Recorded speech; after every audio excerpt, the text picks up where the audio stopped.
Another day, same grumpy Alfred. I think it has something to do with that Claude we saw earlier. Oh yeah, Sir Bertram mentioned he was getting another engine to help for a while. That wasn't entirely what I meant. I was referring to the type of engine he loaned. What are you getting at? Hold up, Henry. I want to hear this too. Oh, Roger. What's up? I was just getting done speaking to the young god on Alfred's train he brought in, and he told me Alfred and his new engine got into a dispute at Vickerstown earlier. I'm not surprised. Come again? As I was getting ready to say, back when I worked for the Great Northern Railway, I was told about the heated rivalry between the Great Eastern Railway's S69s, now B12s, and the Claudes. The former locomotives were new, and most thought they were superior. However, the latter ones could easily go toe-to-toe with them. Unfortunately, more than a few accidents were caused by this. And I actually got to see a glimpse of this rivalry when I had to take a train to London one day, and a member from both classes was having an exchange in the yard, with many colorful words being said. Sounds like a petty conflict, if you ask me. Indeed. And given how Gordon treats everyone, I can believe that. But you did say it caused accidents. That makes me slightly worried one might happen. Here's to hoping Alfred keeps his smokebox focused on his work. Aye, agreed. Oh, hello, Molly. Hi, Edward. Has first impressions been good to you? For the most part. This Tidmouth area is impressive. It is. Wouldn't surprise me if it becomes the new terminus and headquarters for our railway. It's got the making of it. Nowhere near the size of London, but I prefer it that way. You fancy the quieter country life? Less ruckus, and not having to constantly watch your tender, or you'll get run over by another of the many engines. I wholeheartedly understand. And like what I discovered at Augsburg, small surprises are better. I take it you're talking about the Mid-Sodor Railway? Yep. I was asked to take a goods train up there, and never thought I'd meet narrow-gauge engines. Who'd you speak to? It was Duke, Falcon, and Jim. Did Duke tell you about Falcon's first trip up the mountain road? Actually, no. If anything, they were frustrated over that branch line being built at Kildane. Figures. They think their railway will go under when that line is completed. The only issue is, that area is so used to having a rail service, it'll be dark times if they go under, which I have hope they'll be around for many more decades because Pilgardred is the largest town on Sodor, and a number of people commute to work at Augsburg. Unless a proper road is built. Well, they shouldn't have to worry right now. The branch line isn't scheduled to be completed until 1926. Fair. I recall you said for the most part. Did something happen? Why is that S69 here? Oh, Alfred. Long story short, Sir Bertram wanted an Atlantic Express engine. They intentionally gave him the wrong engine who was a poor steamer. He kept Henry anyways because of his dedication to his work, but he still needed an express engine. Thus, he loaned not one, but two engines, Alfred being one of them. He was grumpy at first, but his real attitude problem began after Sir Nigel sold his A0 to Sir Bertram for a bargain price. Oh yes, he whined about that to me at Vickerstown not long after you left. Gordon has his own issues, as is tradition with young express engines, but even he agrees Alfred's letting his pride get beyond his smokebox. It's not just him. Most of his siblings are like that. Pardon?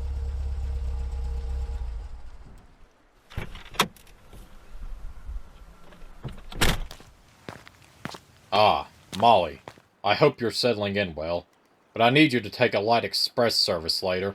stopping at both Wellsworth and Kildane before Vickerstown. Certainly, sir.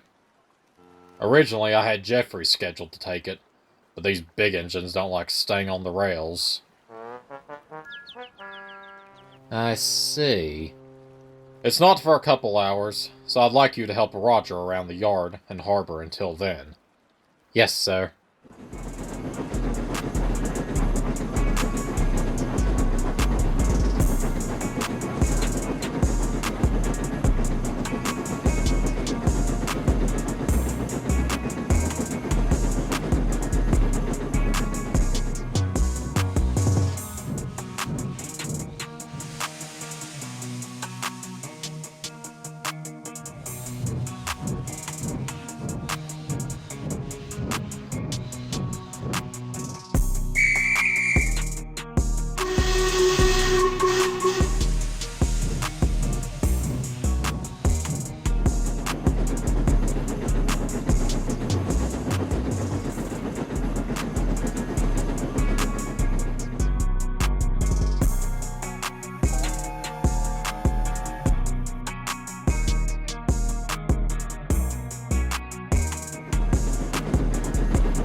To add insult to injury.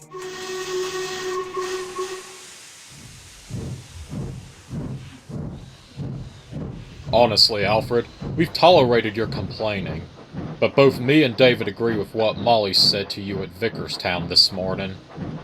And I continue to stand by what I said. You should be pleased you have work here.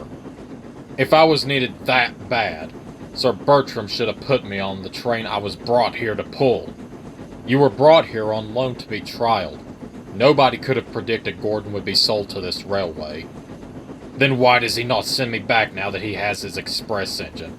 I'd rather be somewhere I'm valued.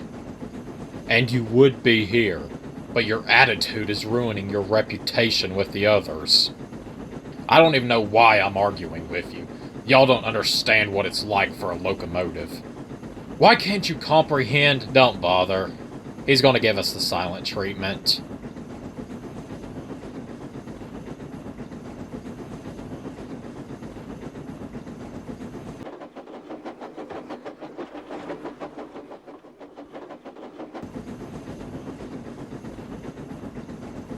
What is she doing?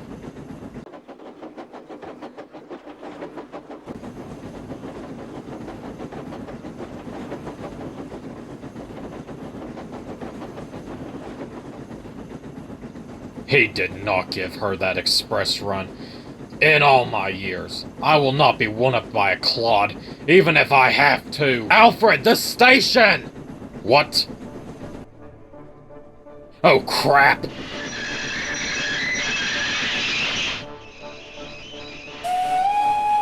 Get clear!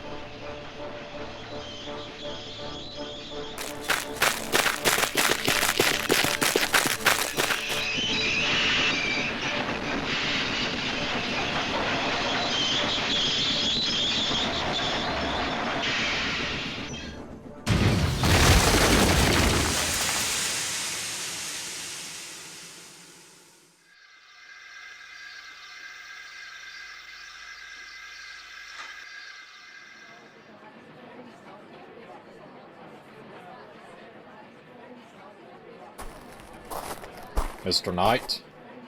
Ah, Mr. Hat. What's the situation with the passengers? Fortunately, the worst is cuts and bruises. Nobody was seriously injured. Thank goodness.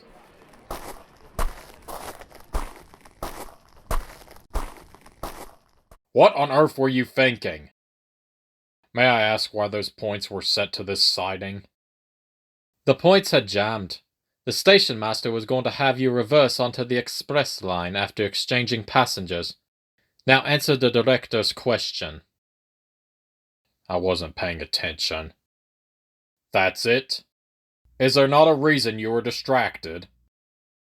Does it have something to do with Molly? It is then. I know well enough about the rivalry between both your classes, and amazed this is the mildest accident to come out of it. So that's what this is about. I have half a mind to send you back to the LNER as soon as your buffer beam gets repaired.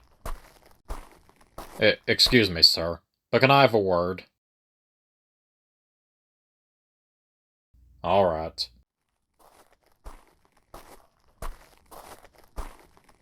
Consider yourself lucky, Alfred. You'll remain on Sodor, but as a heavy goods engine, and Molly will cover your passenger runs. But, yes, sir.